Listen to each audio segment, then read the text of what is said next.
Alex Pretti is back in the news. If you don't remember this guy, he was one of the people who spit on ICE agents, kicked out a taillight on their vehicle, resisted arrest while carrying a firearm, and were supposed to sympathize with him being shot when officers feared for their life. Well, his family is now out 7 months later doing a media tour to play victim. We really want to get the facts out of what happened to Alex that day. I mean, we've seen what happened. The videos are pretty clear, but we want justice, we want accountability for the people that did this to Alex. Again, respectfully, I know you lost your son, but the facts are, and yes, the videos are very clear, if they want accountability, ICE should send the family the bill for the taillight that he kicked out 11 days prior to being shot. He was a known agitator. Here's the video right here. He was also, yes, he was also an ICU nurse, but he was a known agitator for or against ICE. As you can see here, he's kicking the taillight out of an ICE vehicle. Had previous runs with them. This is a fact. This is not disputed, which, by the way, this is a crime. We know he was part of a well-organized online group chat to harass ICE, thanks to Cam Higbie. We also know that he was voluntarily part of a, quote, quick response team that was called in to harass ICE when they were conducting lawful operations in any area of the city.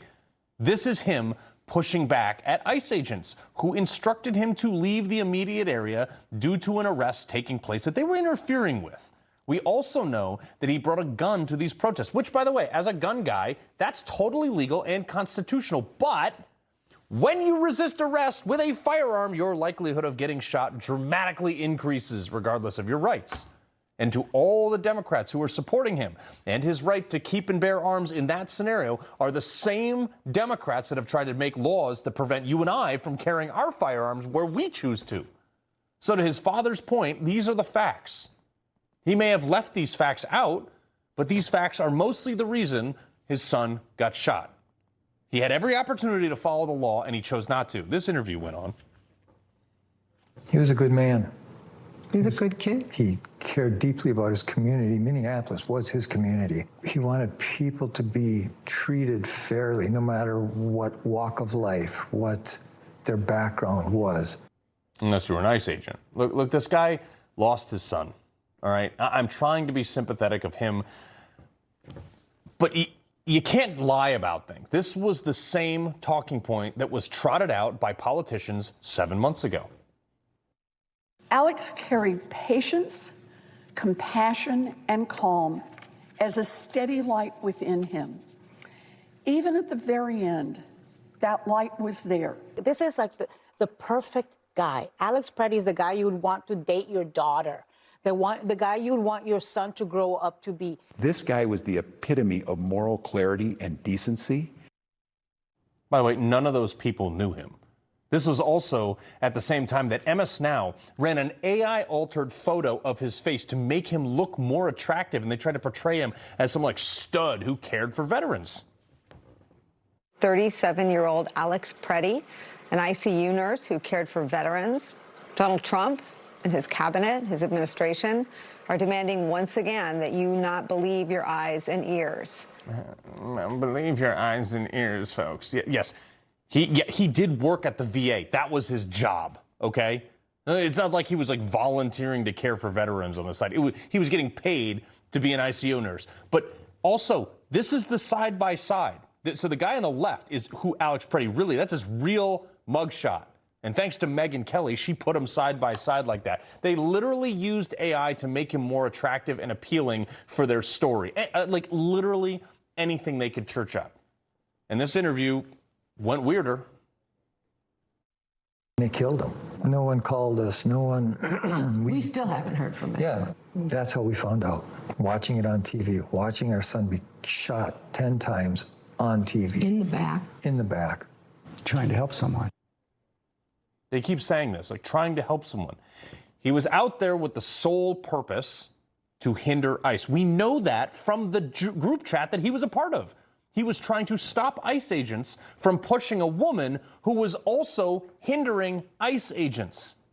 And despite all this video evidence, the family is still thinking that he did nothing wrong. My shock is that he was murdered, and no one has given us the complete truth or anyone has been held accountable. And it's been 7 months. Again, I'm trying to be sympathetic to a mother who lost her son. He was not murdered. The reason no one has been held accountable is because your son, ma'am, was in the wrong. He was in the wrong, and the officers were justified. I'm sorry, but that is the reality. He was not murdered. And just because you're sad doesn't change the reality here. The word domestic terrorist. Right. Disgusting is what that was. Some of those posts are still up. Yes. We still hear those words. You're upset about that. But the left calls Ashley Babbitt a domestic terrorist to this day.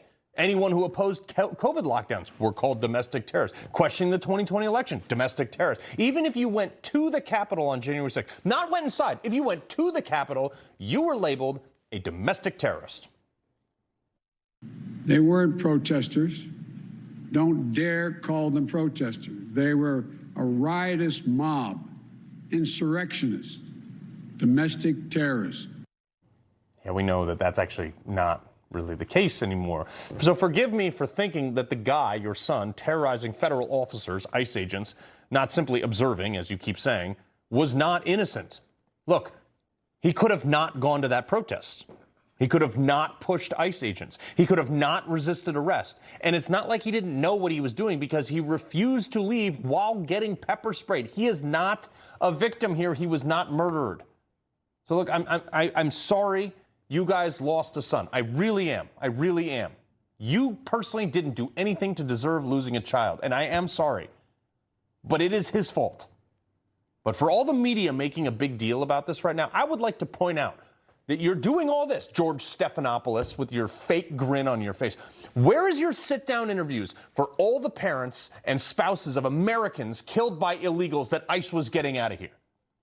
You are 167 times more likely to be killed by an illegal immigrant than an ICE agent. Yet ABC or CNN or MS Now or none of them are rolling out the media wagon for those parents.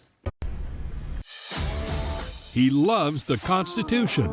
He fights for what's right. He hates the bad guys. He's a freedom warrior. He's your freedom warrior. Watch Carl Higbie every weekday on Newsmax.